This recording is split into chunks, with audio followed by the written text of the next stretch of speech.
Theories of Erikson, Piaget and Kohlberg. Hello students, today we are going to study the theories put forth by Erikson, Piaget and Kohlberg. All three theories are stage theories of development and address some very important issues for educators and teachers. Let us first analyze the importance of stage theories for educators. Stage theories proposed by Jean Piaget and Erik Erikson state that development progresses through determined stages. While this perspective underscores the contributions of both biology and the environment, a greater emphasis is placed on a predetermined progression through a fixed developmental sequence. Many researchers and theorists dispute such a rigid step-like theory of development, emphasizing instead a more continuous, gradual process influenced equally by both brain maturation and environmental stimulation. Two important educational questions relevant to this issue are the extent to which children can be taught particular concepts or skills prior to entering a given developmental stage. The other issue is whether concepts learned in one domain are automatically transferred to other similar domains as a child reaches a new developmental stage. A related theme of stage theory of development centers on the existence of critical or sensitive periods in human development.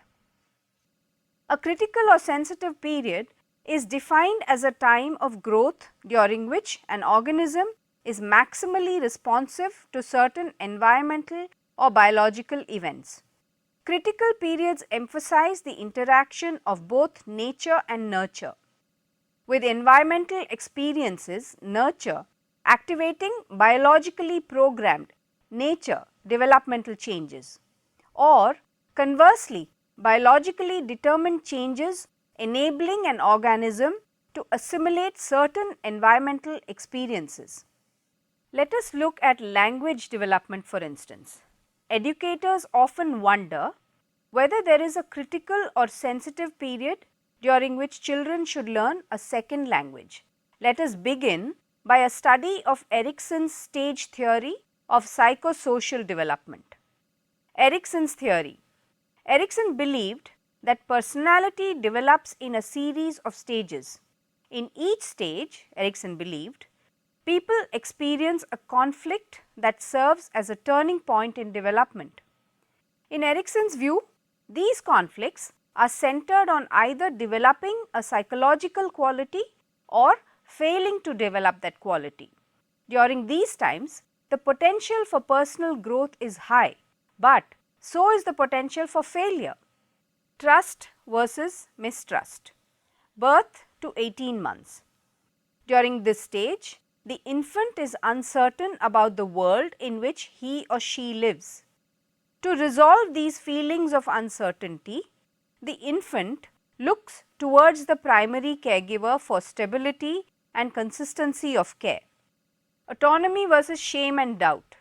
18 months to 3 years. Between the ages of 1 and 3, children begin to assert their independence. Erikson says that this is the point at which the children develop a certain amount of independence or autonomy. Initiative versus guilt, 3 to 5 years. The child takes initiative which the parents will often try to stop in order to protect the child. The child will often overstep the mark in this forcefulness, and the danger is that the parents will tend to punish the child and restrict his initiatives too much. Industry, competence versus inferiority, 5 to 12 years. It is at this stage that the child's peer group will gain greater significance and will become a major source of the child's self-esteem. The child now feels the need to win approval by demonstrating specific competencies that are valued by society and begin to develop sense of pride in his or her accomplishments. Identity versus role confusion, 12 to 15 years. During this stage, the adolescent will re-examine his identity and try to find out exactly who he is. Erikson suggests that two identities are involved, the sexual and the occupational. According to B, what should happen at the time of this stage is a reintegrated sense of self, of one wants to do or be, and of one's appropriate sex role. During this stage, the body image of the adolescent changes. Intimacy versus isolation. Young adulthood. Occurring in young adulthood, ages 18 to 40, we begin to share more intimately with others. We explore relationships leading towards long-term commitments with someone other than a family member. Generativity versus stagnation, middle adulthood. During middle adulthood, ages 40 to 65, we established our careers, begin our own families, and develop a sense of being a part of the bigger picture. We give back to society through raising our children, work, and become involved in community activities and organizations. By failing to achieve these objectives, we become stagnant and feel unproductive. Success in this stage will lead to the virtue of care. Ego integrity versus despair, old age. As we grow older, 65 years and above, and become senior citizens, we tend to slow down in our productivity and explore life as a retired person. It is during this time that we contemplate our accomplishments and are able to develop integrity if we see ourselves as leading a successful life.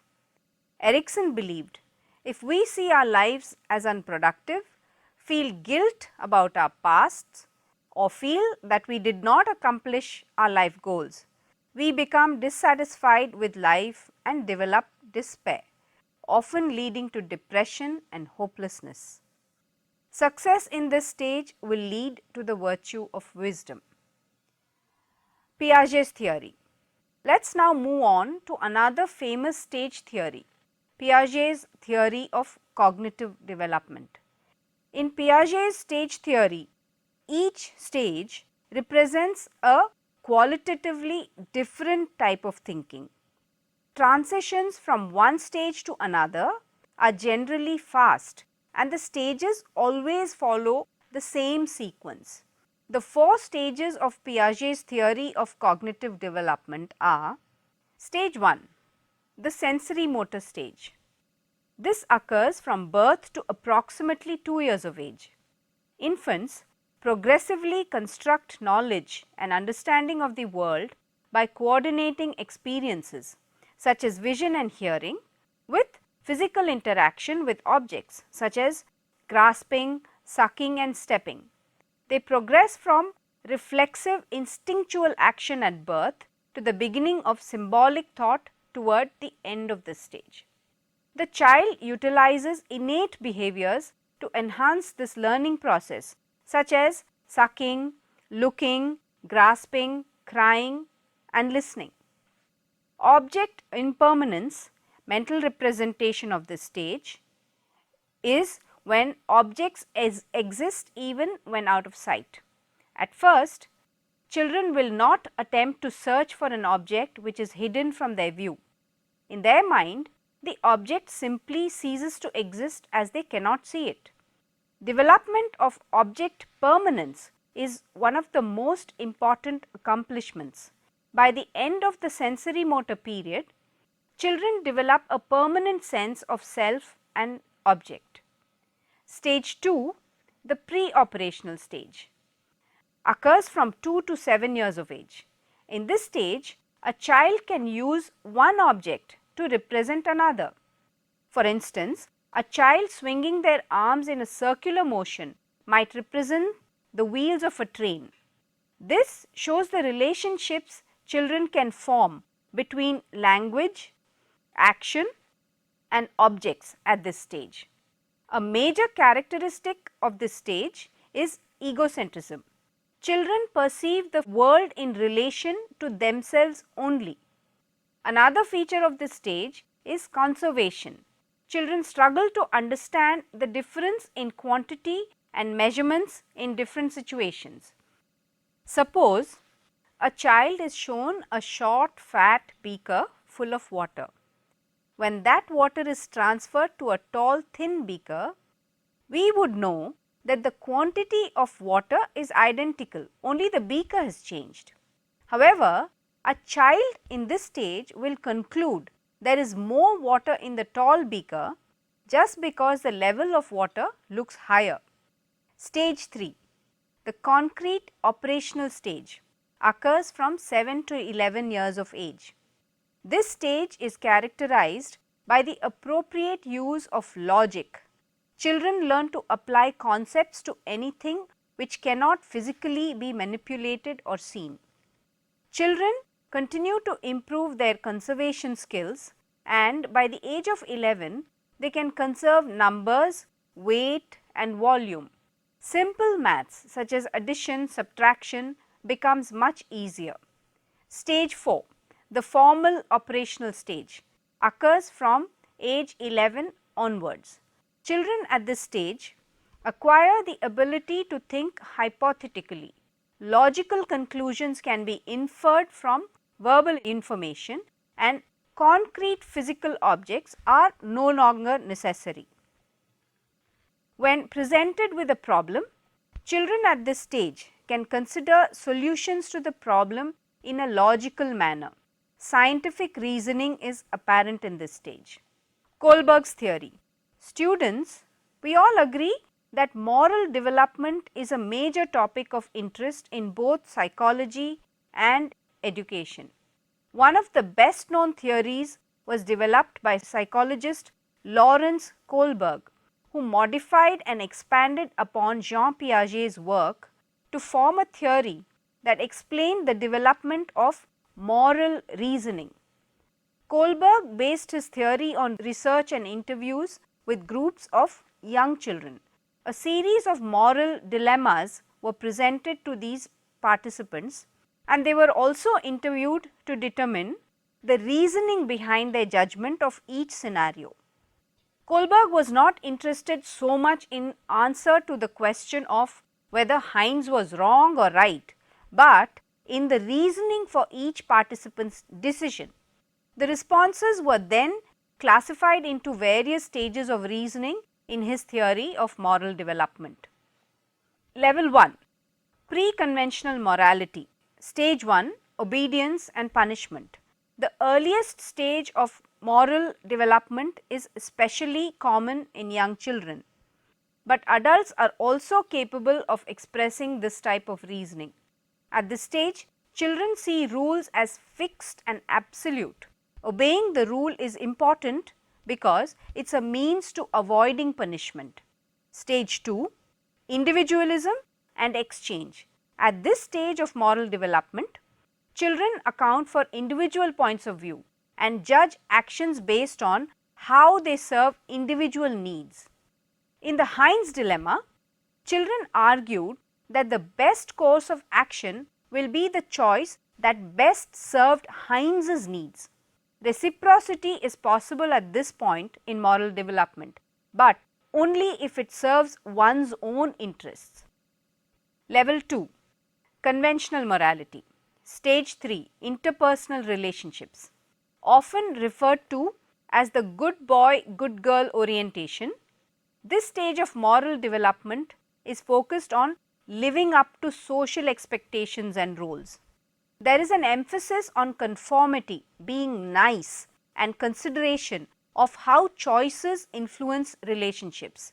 Stage 4, maintaining social order. At this stage of moral development, people begin to consider society as a whole when making judgments. The focus is on maintaining law and order by following the rules, doing one's duty, and respecting authority. Level 3, post-conventional morality. Stage 5, social contract and individual rights. At this stage, people begin to account for the different values opinions and beliefs of other people. Rules of law are important for maintaining a society, but members of the society should agree upon these standards. Stage 6. Universal principles. Kohlberg's final level of moral reasoning is based upon universal ethical principles and abstract reasoning. At this stage, people follow these internalized principles of justice, even if they conflict with laws and rules. What are the advantages and disadvantages of stage theories? Students, we will now analyze each of the above theories separately and look into the advantages and disadvantages. Stage theories, especially those of Piaget, generated interest in child development and had an enormous impact on the future of education and developmental psychology, but they also had disadvantages. Erikson's 8 stages tended to focus on childhood rather than into consideration of cultural differences that may have affected the time during which an individual was in one particular stage. Potty training, for instance, begins at different ages depending on the culture. A popular criticism of Piaget's stage theory is that he underestimated the abilities of an infant. Studies have shown that infants have more of a capacity in memory and understanding of objects than he believed. While presented in a series of progressive stages, even Piaget believed that development does not always follow such a smooth and predictable path. In spite of the criticisms, the theory has had a considerable impact on our understanding of child development. Piaget's observation that kids actually think differently than adults helped bring in a new era of research on the mental development of children. Piaget's focus on qualitative development had an important impact on education. While Piaget did not specifically apply his theory in this way, many educational programs are now built upon the belief that children should be taught at the level for which they are developmentally prepared. In addition to this, a number of instructional strategies have been derived from Piaget's work. These strategies include providing a supportive environment, using social interactions and peer teaching, and helping children see the inconsistencies in their thinking. Much of the criticism of Piaget's work is in regard to his research methods. A major source of inspiration for the theory was Piaget's observations of his own 3 children. In addition to this, the other children in Piaget's small research sample were all from well-educated professionals of high socio-economic status. Because of this unrepresentative sample, it is difficult to generalize his findings to a larger population. Research has disputed Piaget's argument that all children will automatically move to the next stage of development as they mature. Some data suggests that environmental factors may play a role in the development of formal operations. Kohlberg's theories leaves many questions unanswered. Is justice the only aspect of moral reasoning we should consider? Critics have pointed out that Kohlberg's theory of moral development overemphasizes the concept of justice when making moral choices. Factors such as compassion, caring, and other interpersonal feelings may play an important part in moral reasoning. Kohlberg's theory is also said to overemphasize Western philosophy. Individualistic cultures emphasize personal rights, while collectivist cultures stress the importance of society and community. Eastern cultures like Indian and Chinese culture may have different moral outlooks that Kohlberg's theory does not account for. But all in all, Kohlberg's moral development theory has a positive effect on educational matters, especially the education of young adults and their sense of intellectual and moral development. Kohlberg's belief was that the development of moral thought would help individuals to develop a greater understanding of the norms of society. Let us compare Piaget and Erikson's stage theories. What types of children's behaviors demonstrate Piaget's pre-operational stage and his concrete operational stage? What is the relationship between these two stages identified by Piaget and Erikson's initiative versus guilt or industry versus inferiority stages? For Piaget, the pre-operational stage extends from age 2 to approximately ages 6 or 7. During this period, the child acquires motor skills and develops a sense of self. He or she is capable of imaginative thinking and playful activity. While he or she can focus on discrete information items, he or she is not capable of logical, discursive thought. The concrete operational stage extends from age 7 to approximately ages 11 or 12. During this period, the child becomes more capable of independently acquiring information about the world and thinking in terms of cause-effect relationships. The child also becomes less egocentric and more aware of the presence of others. Erikson theorized there were 8 stages of psychosocial development. Each had a syntonic or harmonious element and a dystonic or disruptive element. They reconciled in an ego quality or strength or a basic strength. Erikson's third stage of development is the play stage, which is approximately from age 3 to age 5. During this stage, the child develops fluid motor movement and coping skills. Rather than simply reacting, the child begins interacting purposefully with the external world. The conflict between initiative and guilt becomes the play age's dominant psychosocial crisis. Resolution of the antinomy produces the basic strength of purpose. Erikson's play age overlaps with Piaget's pre-operational stage. They are different characterizations of what appear to be essentially the same phenomena. From an age standpoint, many of the subjects observed appear to be in Erikson's earlier stage of toddler, which is characterized by autonomy versus shame and doubt, or even the infant stage, which is characterized by trust versus mistrust. Erikson's stages of development are elastic from a chronological standpoint. There is considerable overlap of behaviors within the different age categories. Erikson's terms for the various psychosocial crises associated with each stage of development seem arbitrary.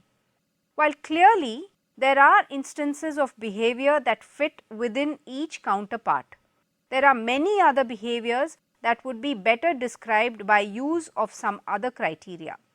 This particularly is true when Erikson attempts to resolve each crisis in a neat synthesis, the basic strength. To illustrate this point, it seems highly unlikely that infants and children in Piaget's pre-operational stages and those in Erikson's play age are able to develop goals and intentions of the sort both Piaget and Erikson assume. Goals and intentions are complex cognitive phenomena, and the brain structure of subjects is insufficiently developed to support the level of activity both Piaget and Erikson hypothesize. For this reason, a model based on operant conditioning may be more explanatory. Operant conditioning as refined by Skinner envisions 4 types of reinforcement situations. 1.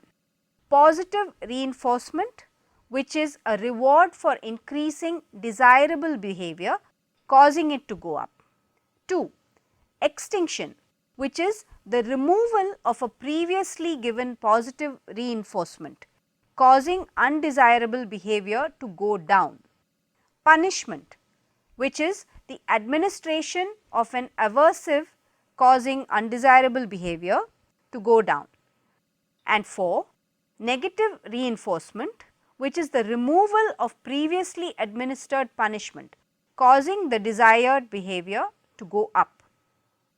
We can conclude by saying stage theories helped to bring awareness among educators and societies about the different ways in which children learn and also the difficulties faced by children in learning.